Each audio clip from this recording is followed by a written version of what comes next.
Sige, so ano natin, ito yung basically agenda natin, sales reorientation. In a way, parang ano rin to eh. Of course, welcoming Karen. Tapos welcoming back Mark sa sales natin So it's a good it's a good way to start fresh yung team natin at saka yung mga efforts natin Okay, Good to Great. Actually, Good to Great is a title of a book of Jim Collins. I don't know kung kilala niyo siya. And sumikat siya dun sa book na Built to Last It's about parang gumawa sila ng research about companies na nagtagal. One is 3M, IBM. These are companies na lasting companies, 'di ba? So based on that, kumuha siya ng mga ideas or mga formula kung paano naging successful yung mga companies na yon. And ano yung difference niya dun sa mga companies na hindi nagtatagal.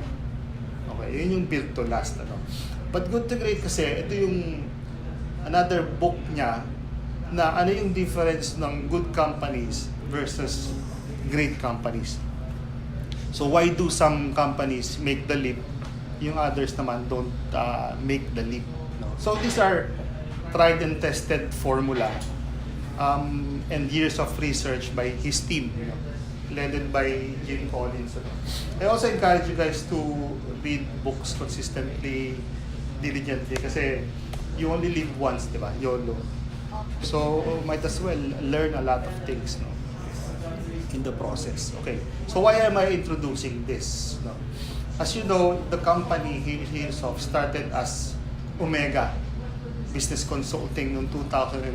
So we really started from scratch in a condominium in Makati with my brother, fresh from halos college. So from that moment on, initially we built the product, tapos we gradually had customers. Kakaroon kami ng growth year after year. Pero yes, may growth, at the same time may challenges din. So those challenges, in a way, hindi na endure ng uncle ko at ng brother ko. So they chose another venture. Though my brother is still a shareholder of Hilsoft. From time to time, he's acting like a technology consultant. At saka siya actually yung more of brains of the company in terms of yung direction ng kung anong technology yung gagamitin natin, ano yung best approach. So, ngayon, paano pumasok yung Good to Great? Kasi over the years, since umalis yung partners ko that time, so I did it myself. Pero, to be honest, hindi siya yung growth na gusto kong mangyari, yung leap na gusto kong mangyari, hindi siya nangyayari. Lifestyle-wise, yung lifestyle ko naman at saka yung family na support ng company. Kung if I want to be selfish, I'll be satisfied na ng ganong lifestyle. Diba?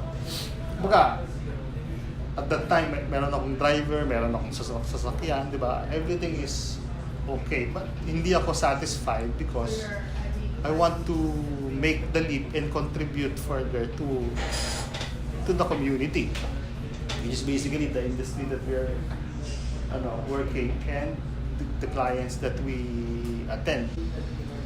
Actually, there's a book ni Jim Collins, more than profits, you have to have your purpose talaga and direction. Otherwise, if you live lang based on money and profits, then kung masaya ka doon, then okay. Pero me, I'm not personally. So I want to make the leap, diba? Now, to make that leap, the first thing that I did was I welcomed investor. He just asked me or parang gave me the idea to grow further. So hindi talaga ako naghahanap aggressively ng investor at the time.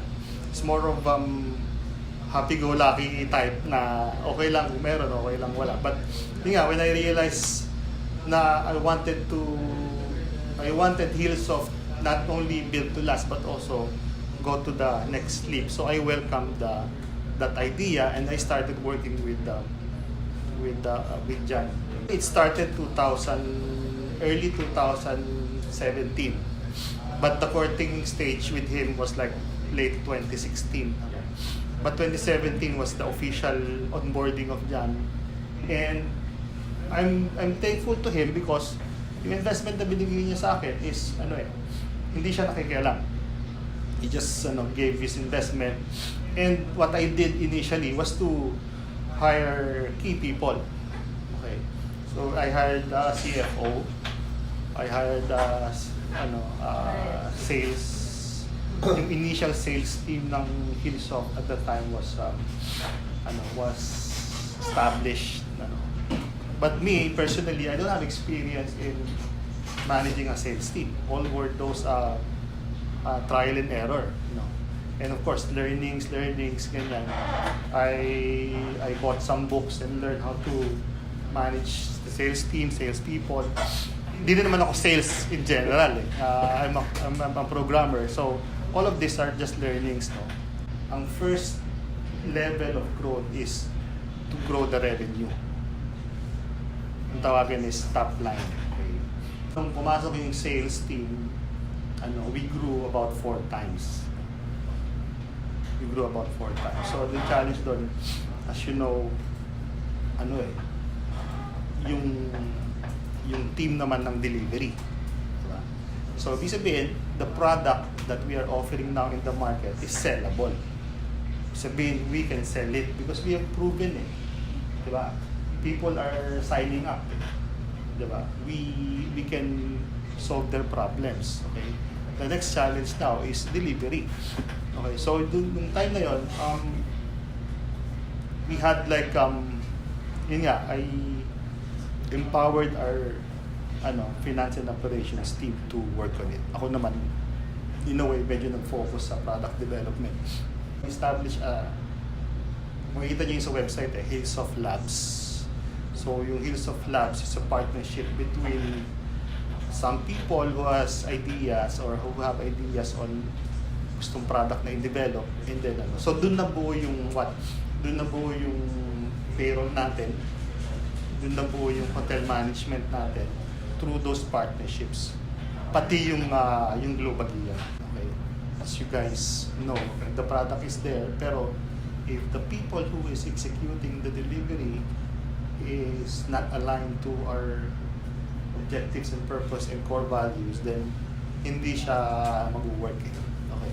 So to answer the question is, how can we make the leap? Is people is the key. Diba? Kasi based on the history that I just told you, I hired wrong people. And I was not vigilant enough to, convince them to be aligned with my vision and my core values. Kasalanan ko din. Diba? And yun nga, okay. Para nagbayad ako ng tuition sa masteral. Diba? Kasi natuto naman ako. Diba? Yun naman yan, look at the bright side. Okay, you say people is the key. Yun ang kailangan natin to make that leap. Okay? Now, yes, what's the next step? Kung people is the key, what is the next step? Okay. The next step, of course, is to, nabanggit ko kanina, we have to be aligned in terms of objectives, in terms of process, in terms of how we do things. And sabi rin dun sa libro, we need level 5 leadership. Okay. We say level 5 leadership, ito yung magiging ladder natin and basis or guidance to make that leap. Okay. Level 1, actually, number 1 is we have to be highly capable. When you say highly capable, we know the product, we can present the product, we know the ins and outs of the product, and you are really acting like a product consultant. Okay. Second, meaning by yourself you can produce. Diba? You can sell, you can even make sure that the success of the project is there. Second, contributing team member, kasi you can be good as an individual, but yung being a team player is another skill set, di ba? So level 2 is how can we be a team player and contribute to the team, di ba? One example is just assisting one person, your team member, in doing things to meet the objective, di ba? Okay. Third is competent manager. No, as we grow, as we make that leap, di ba? Siyempre, we will also grow as a team, di ba? So there will come a point that you guys will also have your subordinates or your team members that you will manage, di ba? So you also have to learn that eventually. Yun yung level 3 na tinatawag niya. Then level 4 is effective leader. So you can be a competent manager but not an effective leader. Ano ibig sabihin ng leader? Leader kasi is is more of ang quick explanation ko or analogy ng leader is a coach in a basketball team or a football team. They're the ones who motivates, tama ka. They're the ones who give the vision and You can manage well pero pero hindi ka marunong mag-lead, di ba? Okay, so yung level 4. Yung level 5 naman is a great leader, okay? Yung great leader, ang very quick explanation ko dyan is humility. Okay. Humility is the greatest X factor. And ang kalaban lagi natin dyan is ego. We know a lot. I know you guys experience your bosses or whoever na yung mga nagpa-power trip na mga tao, di ba? Na napunta lang dun sa ganung level is parang he or she thinks that he or she owns you, di ba? So as early as now, I'm telling you guys na for us to move up and make that leap, we have to let go of the ego and you have to practice humility. Okay. Yun yung main trait ng great leader. Okay. So, to me, this formula or principle will be our basis in moving forward as a team of sales and customer success. And I want us to be as a tribe, in executing that. Kasi tayo sa sales, tayo yung sinasabi ko lagi, sa pana, tayo yung arrow ng head of the arrow, di ba?